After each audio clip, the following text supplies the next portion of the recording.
Typhoon কালমায়াগির পর এবার ফিলিপাইনের দিকে ধেয়ে যাচ্ছে আরেক শক্তিশালী টাইফুন ফুং-ওং।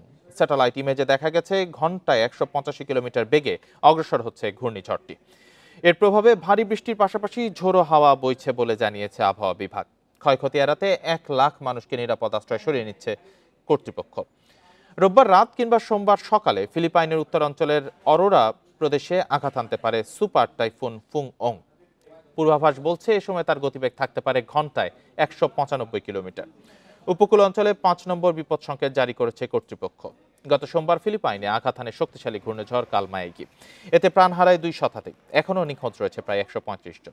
এবছর দক্ষিণ চীন সাগরে সৃষ্ট ১৩তম ঘূর্ণিঝড় ছিল কালমায়াগি।